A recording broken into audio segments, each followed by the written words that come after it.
Everyone. Thank you so much for being here tonight to spend some time with the multi-talented director, actor, playwright, author, Ron Destro. Give him a round of applause. My name's Bryn Durgan, and I'm the director of programming here at Bookstore One. And another thank you, because if it weren't for customers like all of you, then we wouldn't be able to put on workshops and book clubs and events like we have tonight, author talks and signings. So really, thank you. It does mean the world to us. Now, let me introduce you to Ron. Ron Destro is a Kennedy Center Award-winning writer, actor, and director.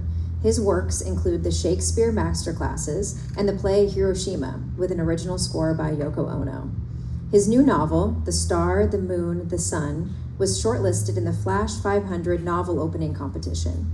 He has staged more than 50 Shakespeare productions and is the founding director of the New York and London-based Oxford Shakespeare Company. This evening, Ron will be exploring the question, what if everything you learned about William Shakespeare was a lie?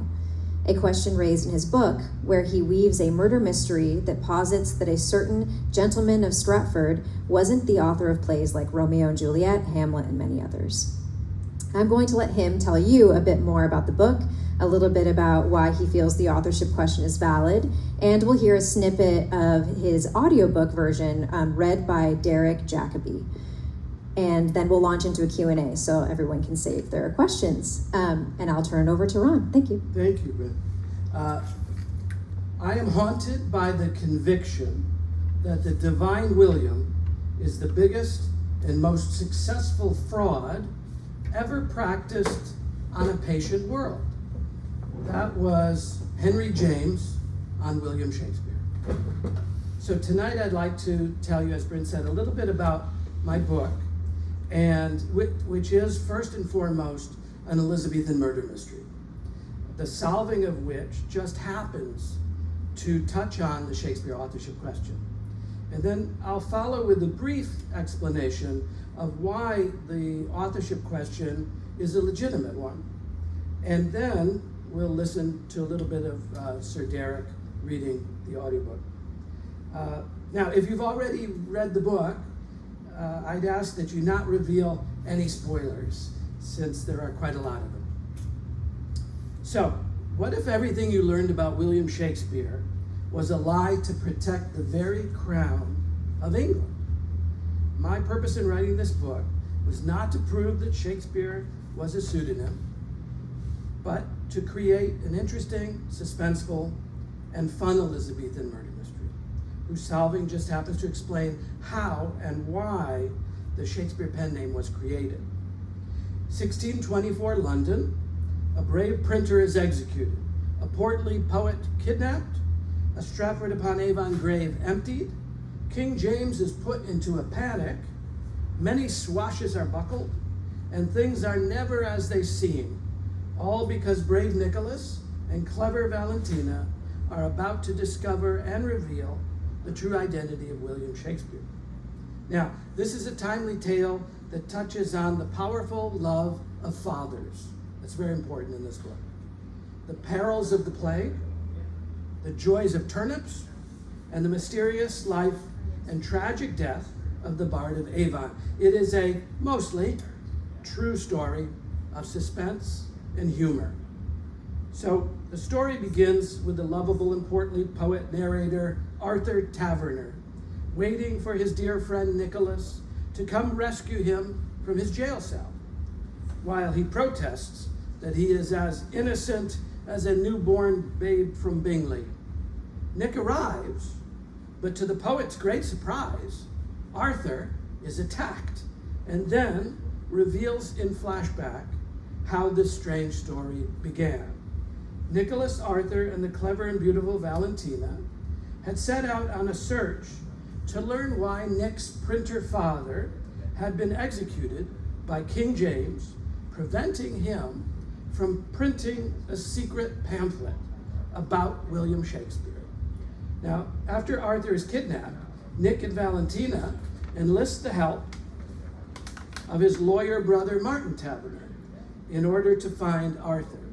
Martin's staff of able researchers investigate the life of Will Shakespeare from Stratford-upon-Avon, but soon uncover clues that lead them to suspect that he could not have been the real writer. They discover the true author and learn why revealing the truth might threaten the very crown of King James. A bookseller is killed, an earl is kidnapped by pirates, a boy actor is taken, and there are many twists and turns until the real story is revealed. So, is there a legitimate Shakespeare authorship question? Let's look at a few things that have bothered people like Mark Twain, Ralph Waldo Emerson, Walt Whitman, and Henry James for years, because none of them believed the Stratford story. And it's interesting that writers know what writers can write about. The imagination, yes, we all as writers use our imagination, but we also have to write if we're writing convincingly about what we know, what we've experienced in life. So here are a few problems. The first collected works of Shakespeare, the first folio, contains no biographical information. The overly large portrait on the frontispiece, you've all seen that face of Shakespeare. If it's a face of Shakespeare, if it's a face, does not portray a writer who would typically be adorned with laurel wreaths, books, and quills. It is instead a monstrous caricature. There is a huge head, 2 right eyes, 2 left arms, which suggests that he could not write. His hair is longer on one side than the other. It's like a bad wig. The figure needs a shave. And there's a line from his malformed ear down to his chin, suggesting a mask.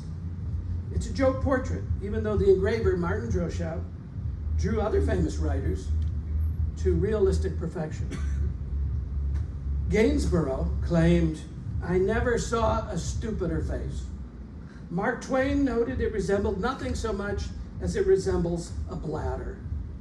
And the clever Ben Jonson, who was hired to edit the first folio, warns us in the poem opposite the picture that if we seek Shakespeare, we must look not on his picture, but his book. While the name on the plays is always William Shakespeare, with an E in the middle, the Stratford man's name was always Shakespeare. Today, in his Stratford-upon-Avon burial monument at Holy Trinity Church, we see a figure holding paper and quill. But that was not the original monument of William Shakespeare, which portrayed a man clutching a sack.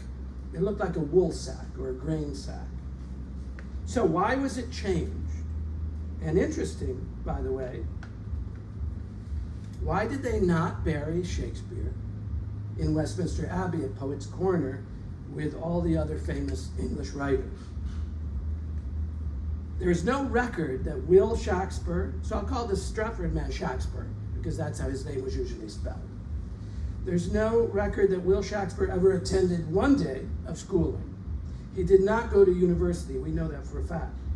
And if we look at his will, it contains mention of everything except books, papers, or quills, and does not address his manuscripts, half of which were unpublished at the time of his death. Each of the 3 pages is also signed in different spelling of Will Shakespeare and in a shaky scrawl. By the way, the man's father, mother, wife, and daughter all signed their names with marks, little squiggles or X's, suggesting that they could not read or write. One daughter, Susanna, may have been able to scribble her name, but it was a painfully formed scribble and may have been done actually by a clerk. If we search for the letters of William Shakespeare, we will find none. Not one letter has ever been found written by William Shakespeare or William Shakespeare. However you want to spell the name, he never wrote a letter to anyone that has survived. A lot of letters have survived from those days. None from the greatest writer ever. Unlike most of the writers, oh, by the way, no books have ever been found bearing his name. He must have had a great library because there were no public libraries. Books were very expensive. He would have had to have read over 200 books, many of which not translated into English at the time, because those books are referred to in his works. But not one book of his has survived.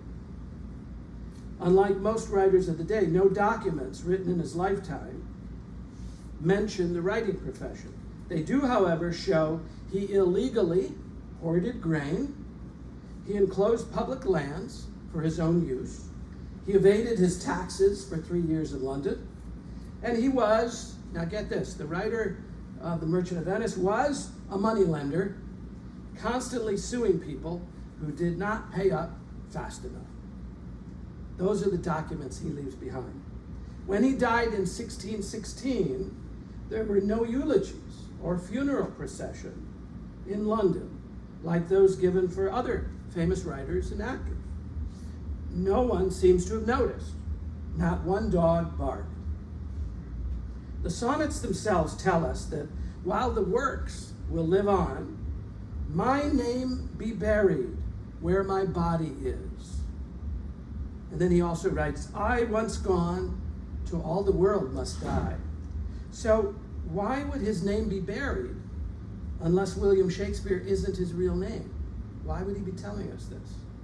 Around 1610, poet John Davies wrote an epigram entitled, To Our English Terence, Mr. Will Shakespeare. Terence is a strange thing to call Shakespeare, since it was a common Renaissance belief that Terence was not a real writer, but he was a cover for the true author, Scipio. Nearly half of all Shakespeare plays were published with a hyphen in the author's name. William Shake-Spear. Now, hyphens were not used in real Elizabethan names, not usually at any rate, but only in fictional characters or pseudonyms. Now, the Elizabethan age was the golden age for writing either anonymously or pseudonymously, or using an allonym. An allonym means you write, but you use the name of another real person, but it's not your own name. Excuse me. So, out of 16 of the 48 individual play editions that were first printed, there were no names attached, including Romeo and Juliet, Henry V, and Richard III. So if the Stratford man abandoned wife and kids and came to London to become rich and famous, why then did he not attach his name to his works? These plays were being printed anonymously. In 1640, an anonymous writer wrote, Shakespeare, we must be silent in thy praise. Why must we be silent when talking about Shakespeare? In the year the Stratford man died, playwright Ben Jonson, who was later hired to put together the first collected works of Shakespeare, published a poem about a poor poet ape that would be thought our chief from brokerage is become so bold a thief as we, the robbed, leave rage and pity it. In other words, he is saying that a mere play broker is aping or pretending to be the author of the works of the best poet among them. Well, about who could he be speaking?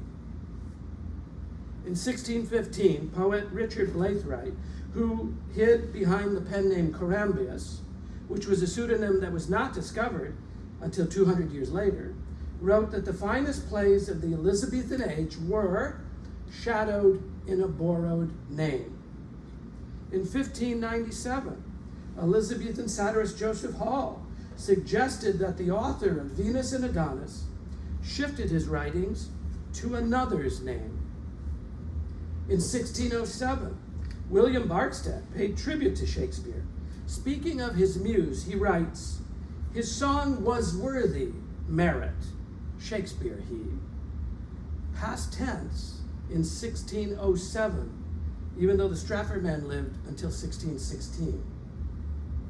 Even the sonnets, published in 1609, refer to Shakespeare as our ever-living poet, which would only be said of someone who had already shed this mortal coil. Why would you call him ever-living if he was still alive? sounds like something you'd call a dead person. The Stratford man never left England. So how did a fellow who never crossed the creek at Cockermouth know so many minute and obscure details about Italy? How did he know that the emperor held temporary court in Milan, that there were horses in Venice, that even though Mantua and Verona are due east of Milan, the fastest way to get to them was through Milan's north and not east gate?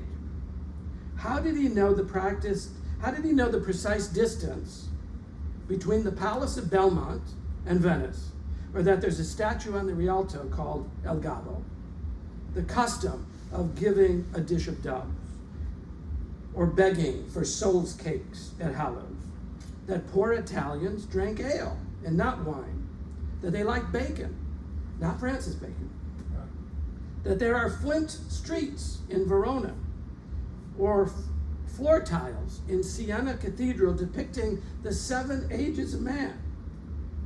How did Shakespeare know that if you stand on a particular spot on a bridge in Florence, that a person can see very clearly the gate or port of the soldier's entry, the troops' barracks, and the palmer's lodging named St. Francis near San Giacomo Maggiore?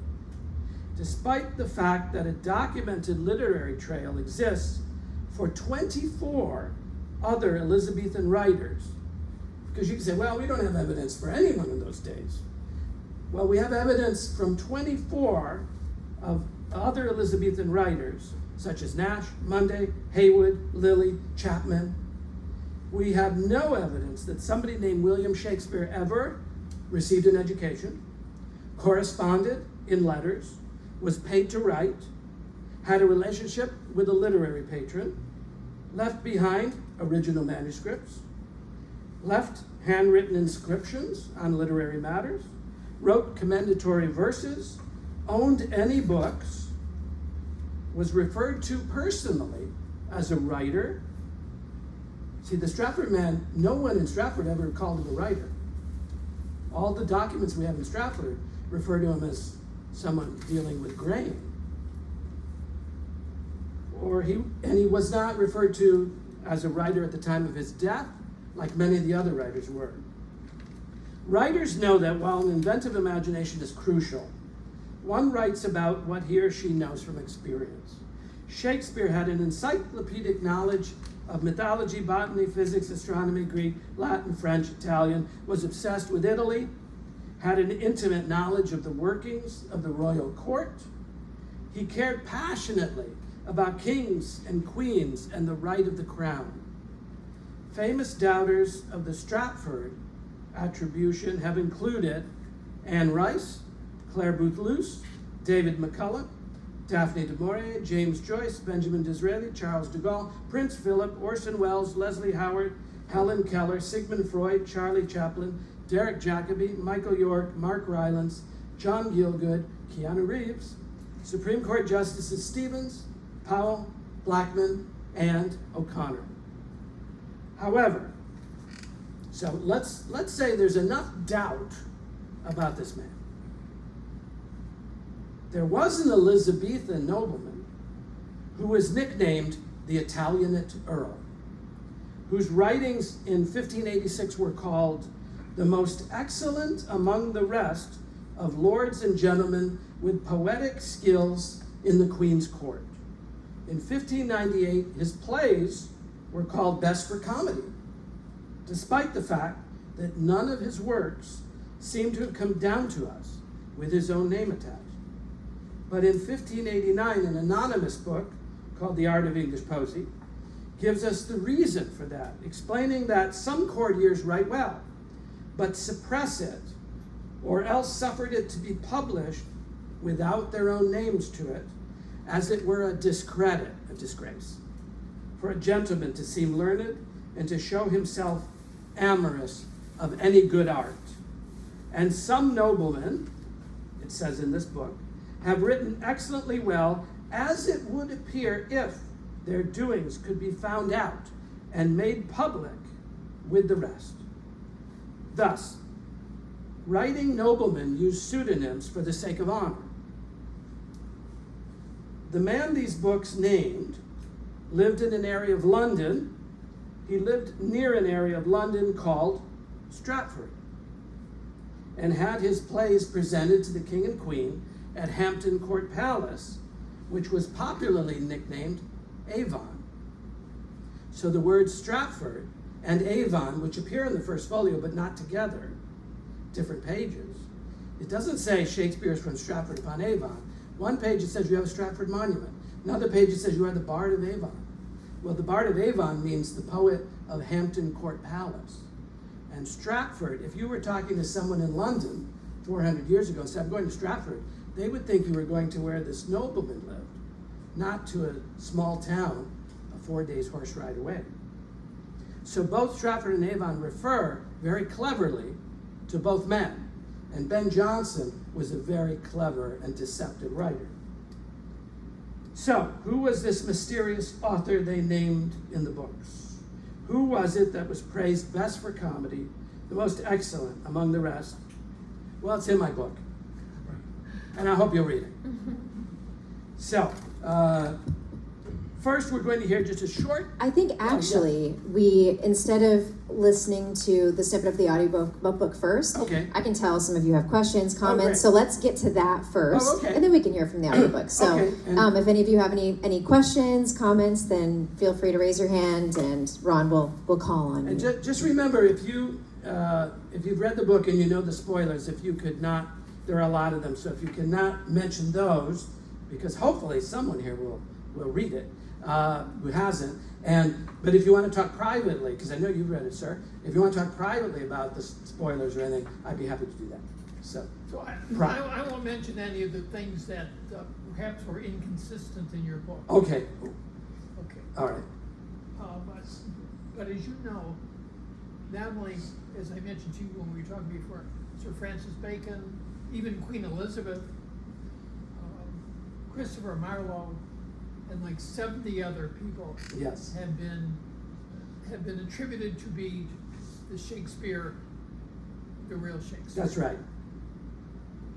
And yet, you know, a number of professors, you mentioned some people who believe it wasn't Shakespeare who wrote these, but Harold Bloom, as you know, Yes.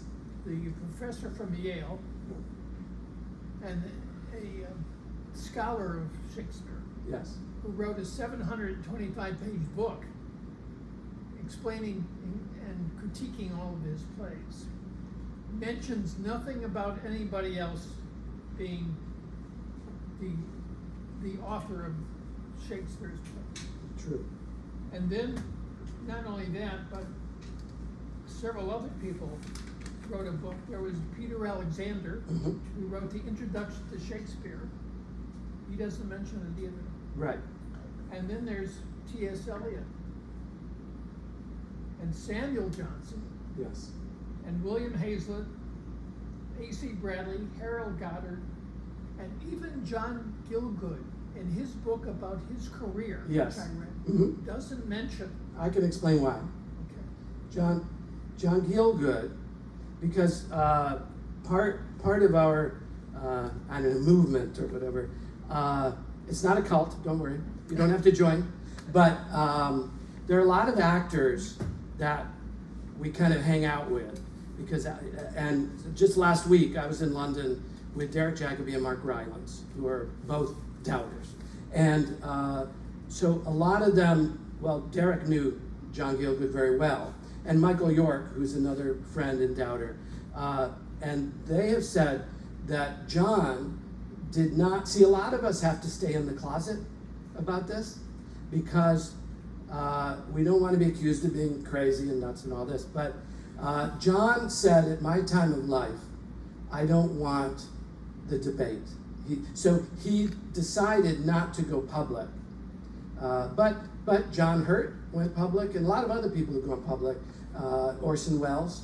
So the thing is, you have a list of writers who don't mention the authorship, and there are many writers who do mention the authorship and say it's nonsense. And the thing is, for years I taught the wrong Shakespeare, what I now come to believe is the wrong Shakespeare. But when I started, because you would think, how could all those books be wrong? But when I started to look into authorship candidates, I very quickly realized the case for the Stratford man is a circumstantial one. And just because he doesn't mention his plays or books in his will, his children didn't know he was a writer. I mean, there's no, the Shakespeare Birthplace Trust is not his birthplace. And so there are a lot of questions. So I think it's a circumstantial case, but when I look at the other candidates, and particularly my candidate, I believe there's a mountain of circumstantial evidence, because whoever Shakespeare was, I believe, he was obsessed with putting my guy in his plays and poems. So a lot of people, though, don't want to come out. You can't, if you want tenure at a university, you better not tell them you are, a doubter, because you won't get tenure. And I know this for a fact. So a lot of people just don't want the hassle that comes with it. And there are a lot of actors who got their start from the Royal Shakespeare Company at Stratford-upon-Avon, and they feel like if they come out, they're biting the hands that feed them. But Derek Jacobi, who's probably one of the world's greatest Shakespearean actor alive today, many people consider him a lunatic because he doesn't believe the old story. I have a question. Yes. Just off that. Oh, yeah. So I was going to ask, why do you feel that you're talking about people don't want to be seen as a lunatic? Right. Why would that be the case? If you're talking about all this evidence of it not being the person that we might think it is, why would someone think you're a lunatic then? Well, see, there are, I was teaching the wrong stuff. And then when I realized, I took 5 years out of life to do nothing but research this, and I came to the conclusion, wow, it wasn't the guy we were taught. So I didn't mind coming out and saying I was wrong.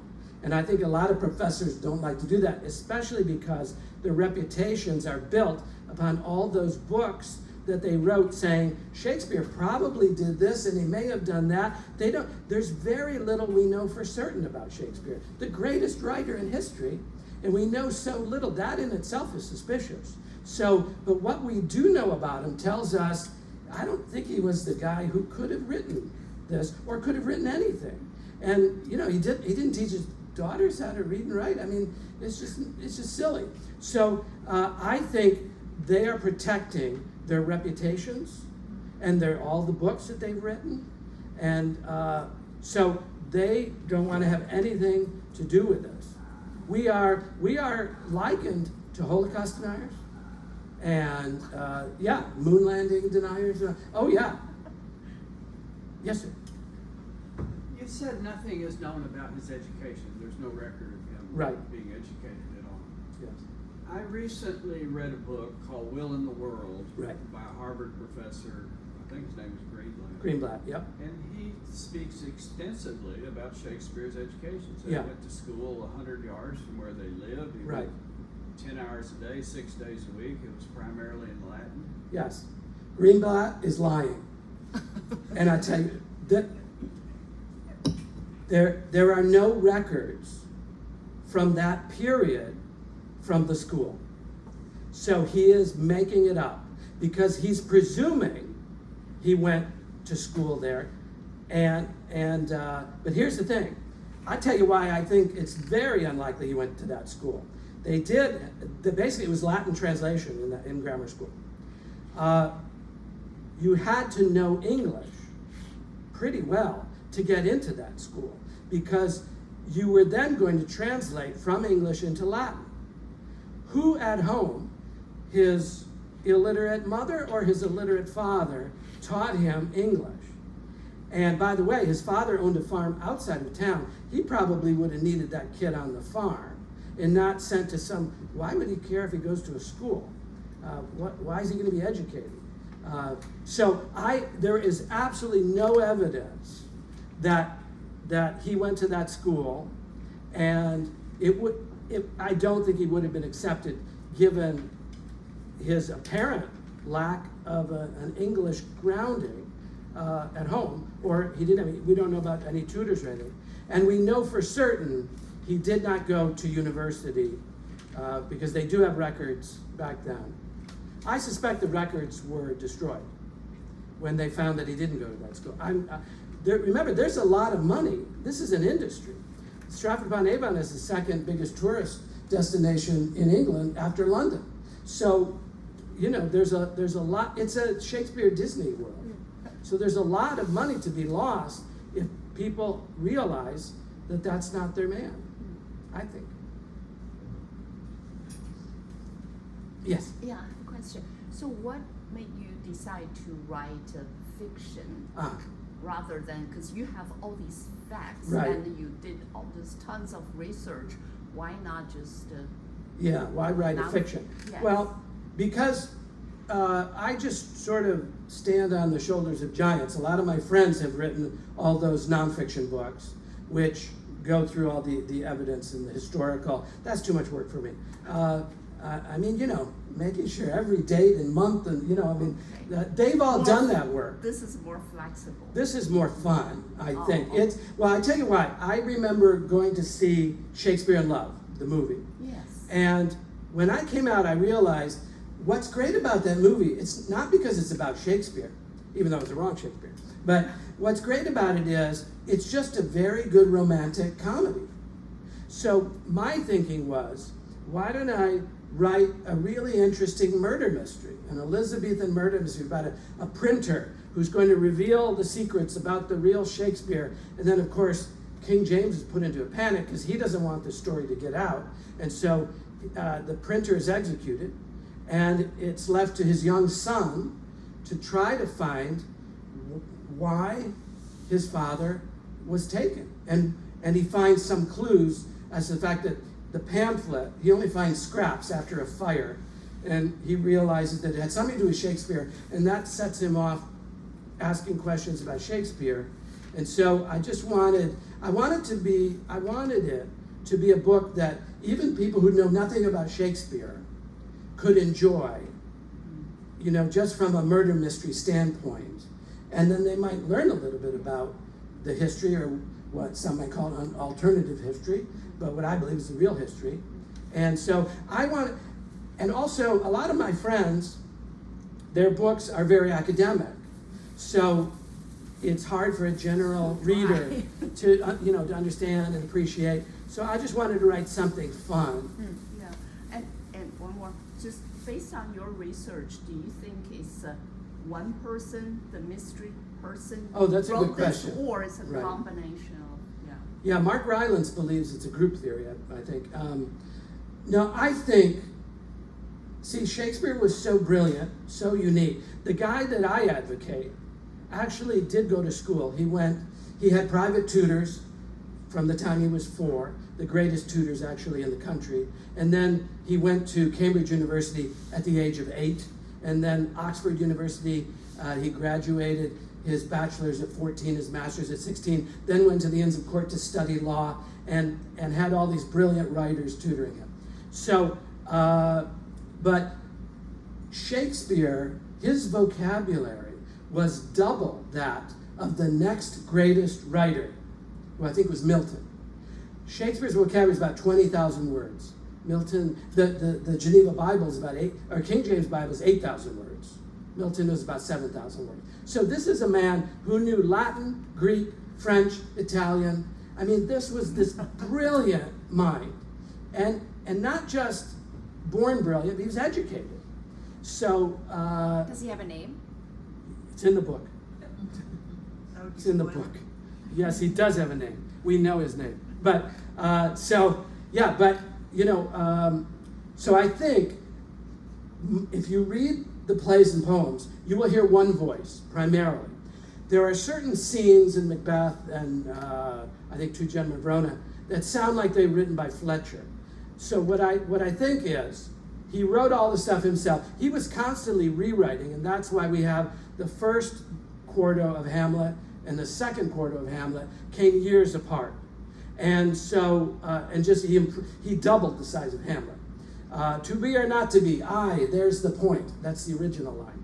So I think that genius is all one voice, but when he died, I think some of the plays were left unfinished, and his family gave them to Fletcher and Middleton and other writers just to say, you know, let's get this on the stage or get it in the first folio, so can you finish it? Because you can clearly hear a different voice, but most of it is his unique voice. Yes, sir. Rod, welcome to Sarasota. Thank you. You may not realize it, and other people in the group here probably don't realize it, but there were two significant people here in our community who wrote two powerful books on the whole question. Oh. They were both Marlovians. Mm-hmm. The first one was, he was a good friend of mine. He was famous during the 1950s. He was probably the only American who was able to get the Church of England to allow him to open up a gravesite. Right. Okay, I read about him. This is Calvin Hoffman. Yes, Calvin Hoffman, Who of wrote course. a book called The Murder of the Man Who Yes. Was Shakespeare. Yes. And it was his strong belief that it was Christopher Marlowe Right. who wrote the plays. Some of my best friends are Marlovians. On one of the other people you mentioned, the litany of names of people who also questioned it. One name you didn't have on there was, believe it or not, former President Herbert Hoover. Oh, really? And Calvin met him a couple times. Oh. It's not in this book that he wrote. But what's interesting about it is Calvin had a home here on Harbor Acres. And over the years, he saved up money. And he had money in the bank account. And when Calvin died in 1986 here in Sarasota, at Sarasota Memorial, he left his entire estate to the King's School in Canterbury, England. And the King's School is where Christopher Marlowe attended school. Right. That's where he started. Mm-hmm. From there, then, of course, he went to Corpus Christi College in Right. Cambridge. Right. Anyways. If I could just stop you right there, because you made an interesting point. When this gentleman died, he left money to the school. Yeah. And when Will Shakespeare died, he left no money, no books, nothing to that grammar school that gave him that brilliant education. And when you examine, a friend of mine has examined thousands of wills of the period in Warwickshire, you always, if you had books which were expensive, you donated them to the local schools, you donated them to your children or grandchildren, and you donated money to the school. And it's interesting, he forgets about the school. But I'm sorry, So he left his estate to the King's School in Canterbury, England.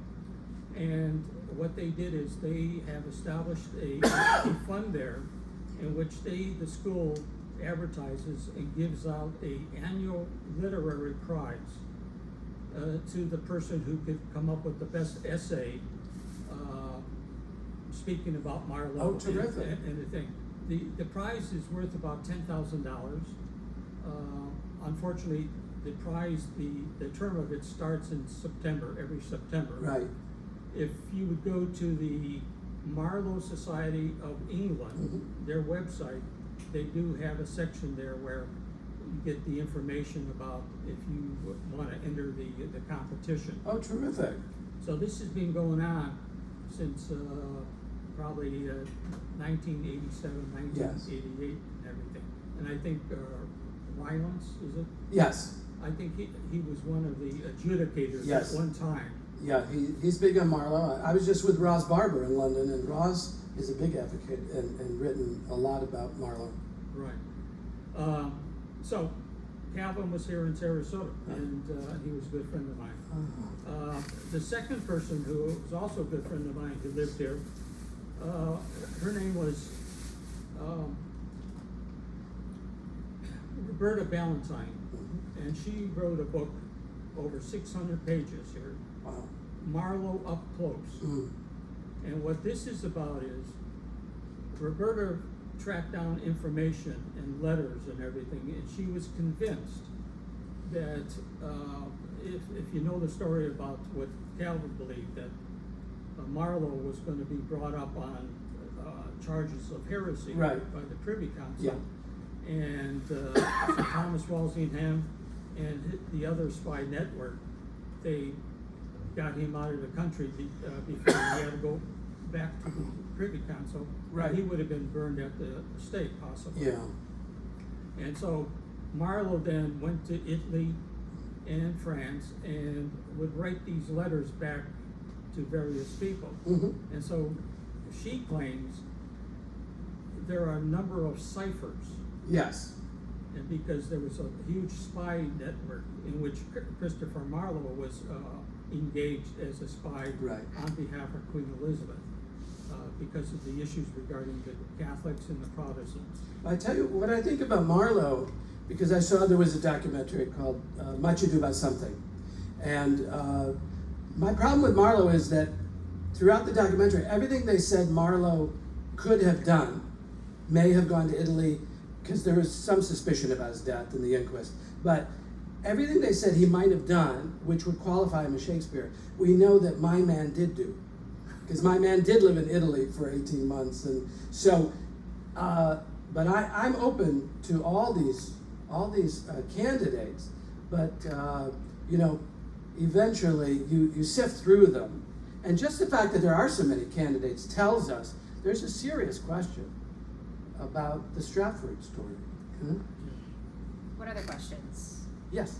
I think the debate's a lot of fun. It's been going on for a long time, but Yeah. at the end of the day, what impact does that have on the plays? And Oh, I'm glad you That's asked what I that. was gonna ask. I'm glad, yeah, someone always asks, the question is what impact does it have knowing who Shakespeare is on the plays? And it's funny because I asked that question of my actor friends, and both Michael York, Derek Jacobi, and Jeremy Irons all said the same thing. They said, it doesn't matter when you're acting because you're playing the character in the play. And in a way that's true. However, as a director, so when I'm acting, yeah, it doesn't matter because if I'm playing the gravedigger in Hamlet, I'm the gravedigger. However, it answers questions when something strange happens. Like, for example, the gravedigger is talking to Hamlet, and he starts to quote an ancient, archaic legal decision, Hales versus Pettit, and it has to do with where you can bury people, and so an actor not aware of the question might just do it, not realizing that there's a reason why the writer throws in this particular case. There are a lot of inside jokes in the plays, and they're jokes that the playwright, who I believe was had to be a court insider. Shakespeare was Queen Elizabeth's allowed fool. So he had to be, in order to write Hamlet, Shakespeare mercilessly mocks Lord Burleigh, the most powerful man in England, William Cecil. And he's mocked as Polonius. And even traditional scholars admit that's Polonius is Lord Burleigh. And he kills him on stage, which was against the law. You can't do that. So, but he makes fun of him. He made fun of Burleigh's son, Robert Cecil, when he wrote Richard III. Because as we all know today, Richard III was not humpback. He had scoliosis, a mild case of scoliosis, but when this evil, and he wasn't necessarily evil. People in Renaissance England knew that Richard III was not evil in real life. He may not have killed those princes. And so there was some debate about that. Anyway, this evil humpback guy comes out as powerful as Richard III. Well, Cecil's son was humpback, and he took over from his father as being in charge of the government. So whoever Shakespeare was, he was allowed to get away with what other writers would have had their hands, if not their heads, chopped off. So he had to be an allowed fool somehow. But there are all kinds of these hidden meanings in the plays. Yes? in terms of meanings, what is your position on the fact that what Calvin wrote, what he was keying on, were a number of parallelisms? Mm-hmm. Yes. That, you know, that whatever Marlowe wrote, various phrases also appeared in the Right. Shakespeare plays. Well, the thing is, you can find that with many of the writers of the day because they were all writing at the same time. So there were a lot of parallels with a lot of candidates, and that's the problem. I think Marlowe's voice is different, but you know, I have great respect for people who believe it was Marlowe, but he's just the reason I've gone with my guy is because there's so much of his life on stage and in the sonnets that I think, you know, for me, it's irrefutable. Yes. Oh. Again, I'm not going to go over anything in your book that I might, you know. Okay, I appreciate that. But you know, King James was, of course, reigned during most of the period where Shakespeare was presenting plays. He was what? He reigned. Oh, yeah. He was the king for a long time. Shakespeare, he was the king from 1603 to 1625, and Right. Shakespeare died, you know, in 1660. Yeah. And the Oxford Press, Mm-hmm. the Oxford University Press, Yes. says about James Yeah. and Shakespeare. Yep. It says virtually every play that Shakespeare wrote was likely performed in the King James court, Right. which meant that some guy Mm-hmm. also named William Shakespeare Mm-hmm. was there because he produced them and he directed them. No. First And of he all, played in them. not necessarily. Oh, the only evidence that Shakespeare actually was an actor comes posthumously. It's only a couple of lists, but they all come after 1616 is the first one, Johnson's Folio. But there are no stories of Shakespeare acted. His acting was great. He was a ham. Unlike Edward Allen or a lot of the actors of the day. So it's even debatable. The only thing that ties the Stratford man to the theater is he was a shareholder for a time in the Chamberlain's Men and the King, which became the King's Men. The thing about when the plays were written, you can look up in a Shakespeare book and it'll tell you in which year each play was written. That's all nonsense because we don't know when the plays were written. We only know when they were first printed or first presented, but we don't know when they were written. And what's interesting is there are many references in the plays to the 1570s and 1580s, which seems a lot of the things that are referred to would have been passé in the 1590s, but they have figured the list or configured it according to the Stratford man's timeline. So since he was born in 1564, they have to figure that no play could come earlier than such and such a date. So they're trying to, we don't know when any of them were written, but what's interesting is and one of the arguments that people come up with, they'll say, well, it can't be your guy because there are references in the plays post 1604. Well, actually, that's all been refuted. There are no references in any of the plays that are post 1604. So that was the cutoff.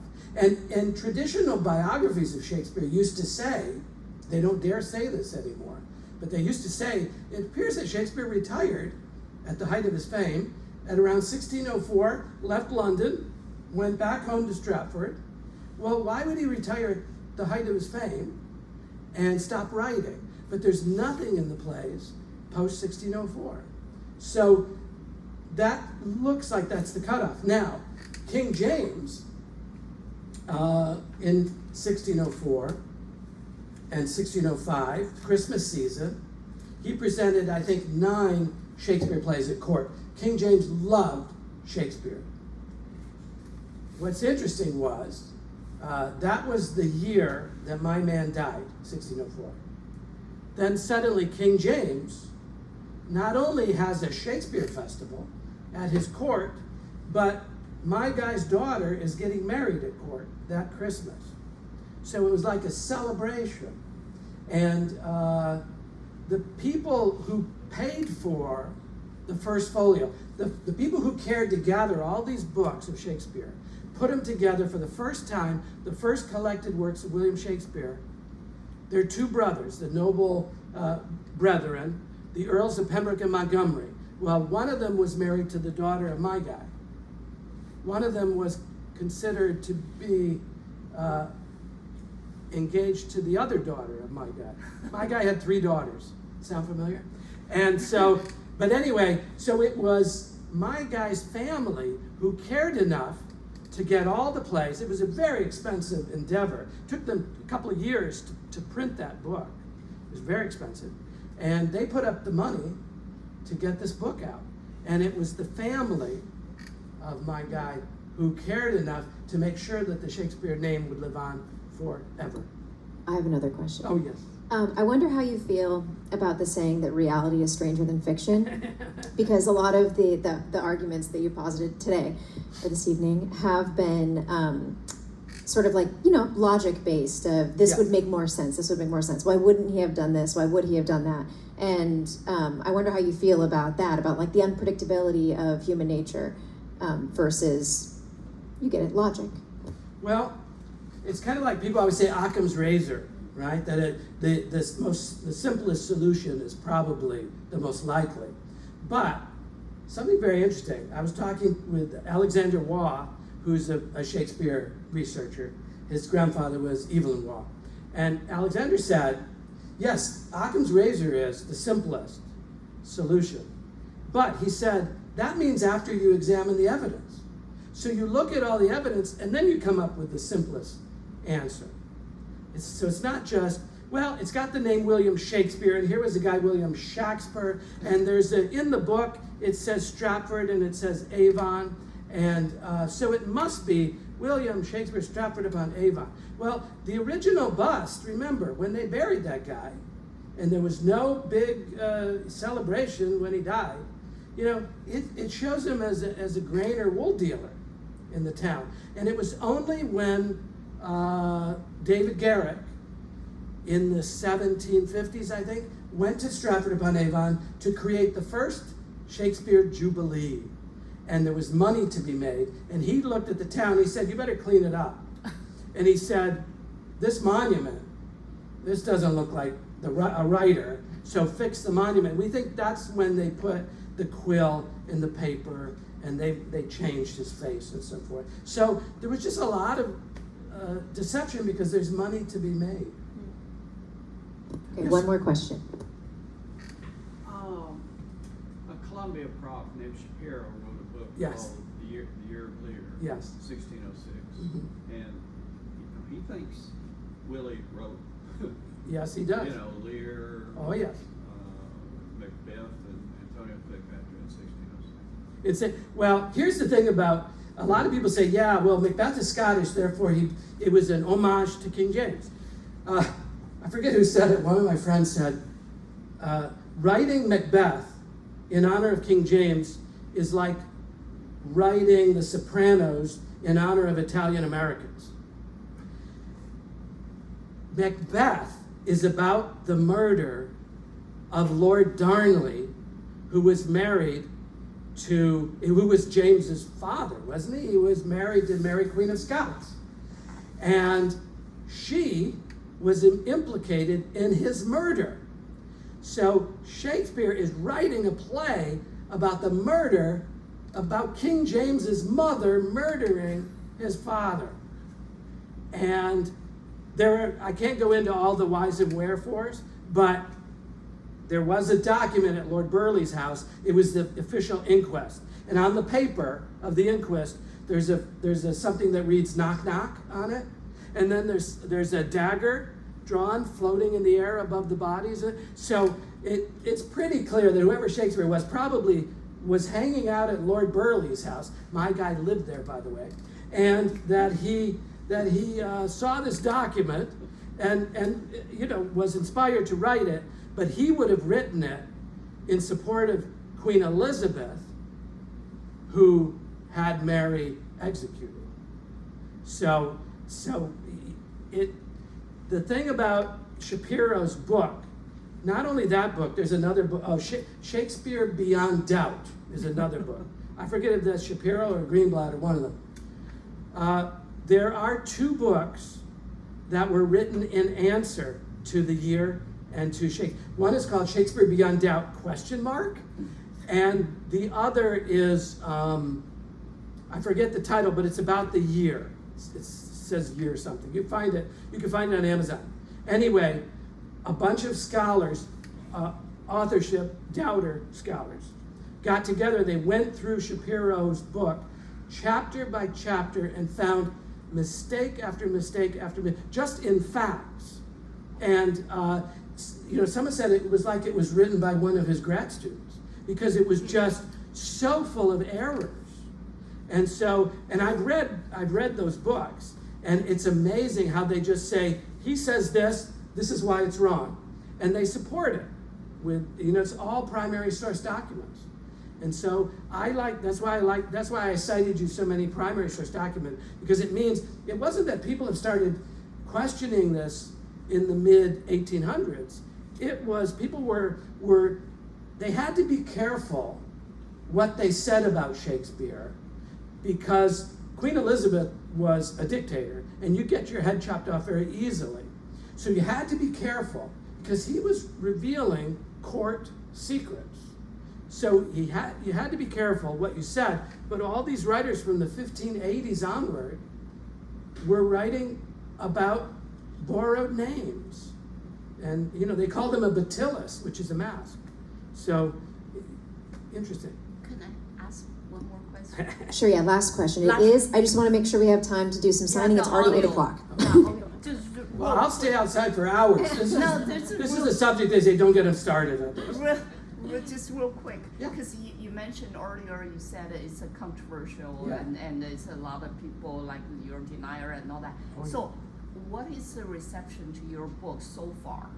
Well, I'm very pleased with it because, as Bryn mentioned, it was shortlisted, which means it's kind of like a semi-finalist because of the opening of the novel. And then we just the other day received an award of excellence from the Historical Fiction Company and a 5-star review. So from people who have read it, we got a great review. We got the first review on Amazon UK, which gave it 5 stars and said nice things about it. So, of course, people who come to me are going to say good things about it, right? But I'm always anxious to hear what people like or don't like about it. So I'm just starting to hear back from people, and so it's been very rewarding. I'm very proud of it. I think it's the best thing I've written. Most of my life I've written plays, and so this is my first novel, and I wrote the Shakespeare Masterclasses, which is a nonfiction book, and that's for Shakespearean actors. But this is my first novel, and I'm very pleased with how it turned out, and I'm especially pleased by hearing Derek Jacobi read the audiobook, because I wrote it with him in mind as the narrator, because he's been my favorite Shakespearean actor since I saw him and met him first back in the 1980s. Can we hear